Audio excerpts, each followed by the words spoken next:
안녕하십니까. 최종 과제 발표 첫 번째 파트 발표를 맡게 된 WS팀의 임석현입니다. 목차는 첫 번째로 데이터 수집, 두 번째 데이터 전처리와 특징 추출 과정, 세 번째 AI 스피커 메커니즘, 마지막으로 실시간 감지 및 AI 모델 구축에 대한 발표를 총 4파트로 나누어 발표를 진행하겠습니다. 먼저 데이터 수집입니다.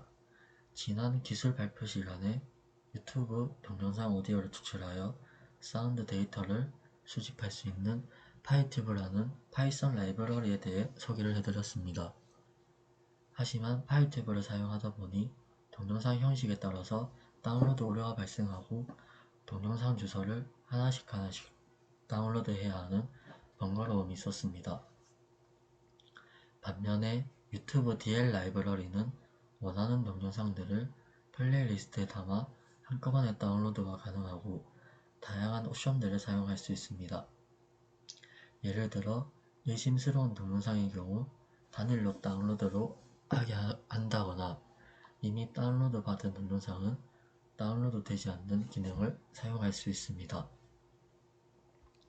그리고 유튜브 외에도 추가적으로 인터넷에 공개된 데이터를 검색하여 데이터를 수집하였습니다. 이것은 유튜브 DL 라이브러리를 이용한 코드이며 아까 말씀드린 9번 라인에 자기가 원한다면 옵션을 사용할 수 있습니다. 저는 옵션을 사용하지 않고 진행을 하였습니다. 마지막으로 학습 데이터 현황입니다. 사운드는 총 1008개를 수집하였고 오직 유리 깨지는 소리만으로 구성이 되어 있습니다. 이것으로 첫 번째 파트 발표를 마치겠습니다. 감사합니다. 데이터 전처리 및 특징 추출 파트를 발표하겠습니다.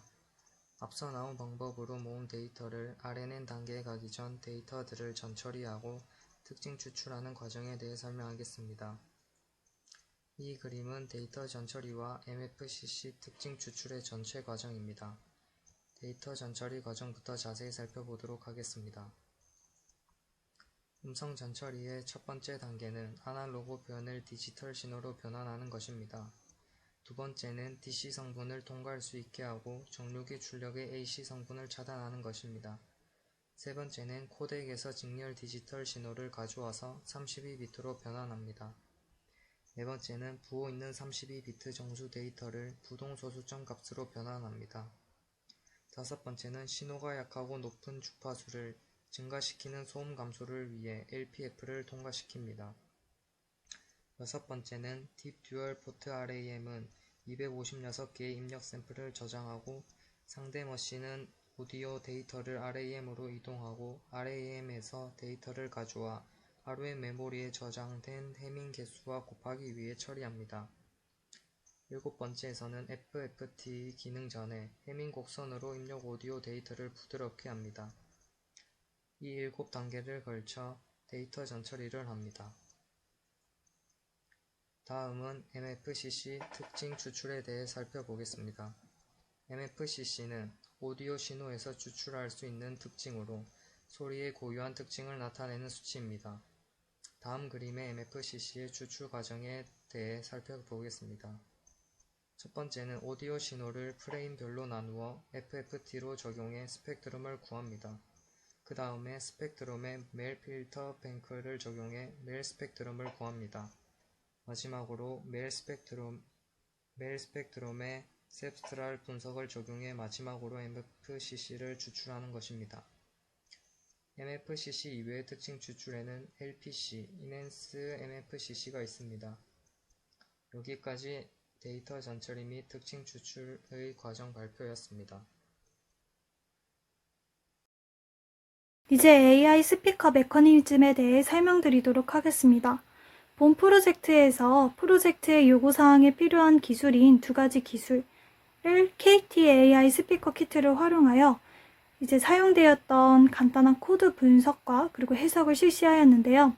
이 2가지 기술은 다음과 같습니다. 실제 AI 스피커 제작 사진을 다음 화면처럼 이제 띄웠고요. 그리고 이것을 만들기 위해서 사용했던 플랫폼과 클라우드는 다음과 같습니다. 먼저 사용자의 음성 인식 기술입니다. 사용자의 음성 기술은 다음과 같은 코드로 이루어져 있는데요. 저희는 그 중에서도 빨간색으로 이제 칸으로 쳐져 있는 부분만 살펴보도록 하겠습니다. 이 코드는 두 가지 함수로 이루어져 있습니다. 테스트 함수와 메인 함수. 테스트 함수는 마이크로 호출어를 인식하는 함수를 실행하고 진행 상황을 출력해주는 함수로서 이제 메인 함수를 통해 윗 함수를 음성 호출을 할 수가 있습니다. 만약에 호출어를 변경하기 위해서는 키워드를 이제 다른 걸로 바꾼 다음에 메인 함수의 테스트 부분을 빈 테스트로 바꿔주면 됩니다. 다음은 분석된 내용을 토대로 답변을 음성으로 출력할 수 있는 기술인 TTS 기술입니다. 먼저 마이크로 통해 가져온 데이터를 기가진이 STT API에 입력시킬 수 있도록 변환해주는 함수를 작성을 했고요. 두 번째로는 메인 함수에서 출력할 수 있는 테스트를 받아서 TTS API에 입력하여 출력할 수 있는 음성을 출력하는 URL을 이제 출력을 해주는 함수를 작성을 합니다. 그리고 그 사이에 이제 B파트, 사용할 언어를 설정을 하고 그리고 텍스트를 입력해 변환해주는 코드도 이제 들어가야 되는데요. 만약에 한국어가 아니라 다른 언어일 경우에는 그 언어에 들어가 있는 이제 변수의 숫자를 이제 넣으면 됩니다. 여기까지가 제가 AI 스피커 메커니즘에 대한 설명이고요. 이제 다음에 대해 설명드리도록 하겠습니다.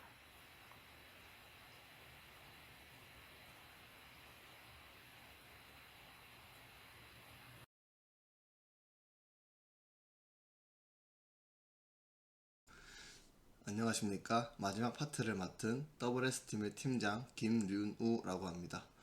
제가 맡은 부분은 AI 모델 구축 및 실시간 감지 부분으로서 첫 번째로 AI 모델 구축 과정 그리고 추후 개선점, 두 번째로는 실시간 감지 기술에 대한 과정 그리고 또 똑같이 추후 개선점에 대해 알아봤는데요.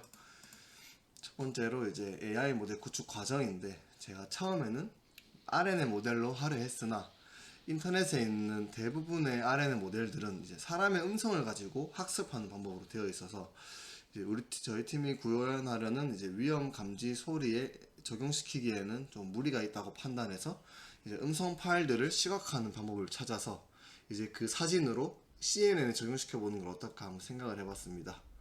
그렇게 해서 제가 음성 파일을 옆에 오른쪽 사진처럼 파형으로 나타내는 방법을 찾아내서 해보려고 했지만 이제 그래프의 모양만 봐서는 유리가 깨지는 소리인지 이제 사람이 소리를 지르는 건지 알 수가 없습니다. 왜냐하면 이러한 파형이 나올 수 있는 경우가 너무 많기 때문이죠. 그래서 이거에 대한 문제점을 좀 찾아봤는데 이제 오른쪽은 이제 제가 지금 모아둔 데이터가 너무 부족해서 구축 결과를 직접 보지는 못했지만 인터넷에서 제가 생각하는 방법이랑 똑같이 이제 사람 음성을 가지고 그거를 이제 파형으로 사진을 만들어서 CNN에 적용시킨 사례에 대한 정확도 그래프가 여기 있는데요. 이제 트레인에서는 정확도가 높은데 이제 가장 중요한 테스트에서 정확도가 너무 낮게 나왔습니다. 그래서 이제 한번 다른 방법이 없을까 한번 생각을 해 보았는데요. 그래서 인터넷에서 찾아보았는데 이제 파형을 제외하고도 두 가지 방법이 더 있었습니다. 이제 한 가지는 스펙트로그램 그리고 나머지 한 가지는 NFCC로 시각하는 방법을 발견을 해냈고요. 이제 오른쪽에 있는 사진은 이제 실제로 임석현 학생이 구한 유리 깨지는 소리로 만든 스펙트로그램 사진이고요. 여기서 스펙트로그램이라는 것은 소리나 파동을 시각화하여 파악하기 위한 도구로 파형 그리고 스펙트럼의 특징이 조합되어 있고 이제 오른쪽에서 보는 것과 같이 이제 dB 단위로 구별이 가능하기 때문에 파형만 그려져 있는 사진보다는 학습이 더 잘 될 것으로 예상됩니다.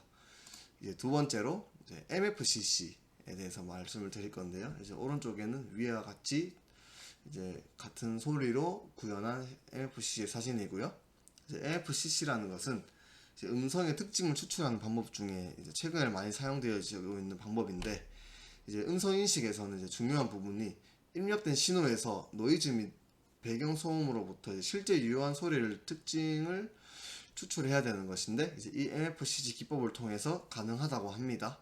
그래서 이 방법으로 이제 똑같이 그 CNN으로 학습을 해본 결과가 밑에 있는데, 이건 저도 이제 데이터가 너무 적어서 실제로 구축은 못 해봤지만 다른 사람이 한 걸 발견해냈는데, 이렇게 이제 트레인 정확도는 뭐 상당히 높고 이제 테스트 정확도도 아까 위에 파형만으로 한 것보다는 이제 월등히 높은 성능을 보이고 있고요. 그리고 이제 이 부분 같은 경우는 간단한 모델로도 이 정도의 결과를 도출한 걸 보면 이제 좀 더 모델을 손을 본다면 더 높은 정확도를 볼 수 있다고 생각합니다. 이제 그 다음으로 이제 AI 모델 구축 추후 개선점인데, 이제 첫 번째, 그래프 파형만으로는 정확한 모델 구축이 불가능하다고 판단을 하여서 이제 스펙트로그램, 이제 MFCC 사진들을 각각 이용해서 CNN으로 한번 학습을 해보고, 이제 이 2, 3번의 학습으로도 정확도가 낮게 나온다면 이제 두 모델을 함께 사용해서 모델을 구축할 수 있는 방법을 생각해 보겠습니다. 두 번째로 이제 제가 실시간 감지에 대해서 알아보았는데요. 이제 실제로 구현할 수 있는 방법을 찾아냈고, 이제 거기에 대한 전체 코드입니다. 아래에서 이 코드에 대해 상세하게 설명하겠습니다. 보시면은 이제 여기 모듈이 있는데, 중요한 모듈은 두 가지, 파이 오디오와 웨이브. 파이 오디오는 이제 음성을 받을 수 있게 해주는 모듈이고, 웨이브는 음성을 저장할 수 있는 모듈. 그다음에 이제 왼쪽에 있는 변수들에 대해 설명을 해놨는데, 크게 중요한 것들은 많이 없고, 이제 채널에 대해 설명할 건데, 이제 1일 때는 이제 모노, 이제 2일 때는 스테레오인데, 이제 모노 사운드라는 것은 이제 소리를 변화할 때 하나의 채널만 사용하는 것입니다. 이제 뭐 여러 대의 스피커가 있어도 같은 신호만 여러 스피커로 출력되게 하는 거고, 스테레오 사운드는 소리를 변환할 때 하나 이상의 채널을 사용하는 것입니다. 네, 이제 밑에는 이제 파이 오디오 객체를 만들고, 이제 오픈이라는 함수를 통해서 이제 데이터 스트림을 열어주는 겁니다. 두 번째로 여기 있는 프레임이라는 리스트는 변수를 통해서 나중에 음성 파일로 저장을 할 수 있고요.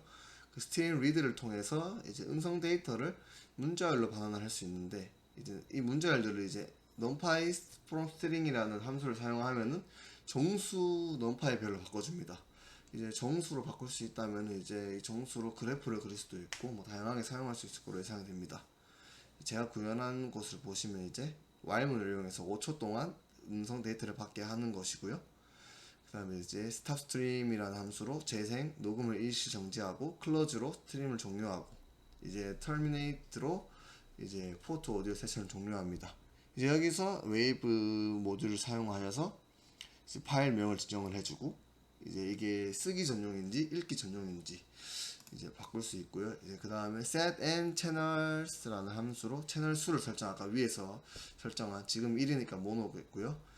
그리고 set sample width로는 이제 샘플 폭을 이제 n 바이트로 설정할 수 있습니다. 아까 위에서 이제 16비트로 했으니까 이제 그 설정을 해준 것이고요. 이제 set frame rate로는 이제 프레임 속도를 설정해 줄 수 있고, 이제 write frames로는 이제 오디오 프레임을 기록하는 거, 저장하는 겁니다. 이제 그렇게 해서 이제 close 끝내면 이제 저장이 됩니다. 따로.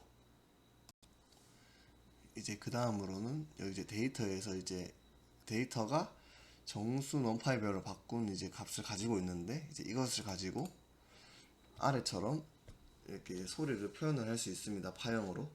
이제 이 소리는 제가 이제 중간중간 박수를 치는 소리인데, 딱 박수 칠 때만 이제 크게 올라가는 모습을 볼 수 있습니다. 이제 그 다음에 제가 이제 이 실시간 감지를 어떻게 써야 할지 생각을 한번 해봤는데, 이제 여기 이 사진을 보시면은 이제 사진이 뭐냐면 0.5초 동안 계속 이제 음성 데이터를 받고 저장하고, 이제 이걸 계속 0.5초 동안 돌리면서, 이제 오른쪽을 보시면은 이제 이게 실시간 감지 부분인데, 계속 이런 식으로 여기 0.5초가 지나면은 이제 이 저장한 데이터를 이제 CNN 모델에다가 넣어서 분석을 하고, 그래서 얘는 계속 받고 있고요. 비동기 프로세서를 통해서. 그래서 0.5초가 지나면 또 여기서 받아서 CNN에서 분석을 하고, 이런 식으로 한다면은 이제 저희가 원하는 시간만큼 잘라가지고 분석을 할 수 있을 거라고 생각합니다. 그래서 앞으로는 이제 이 방식을 한번 어떻게 적용을 해야 할지 생각을 한번 해보겠습니다. 네, 여기까지입니다. 감사합니다.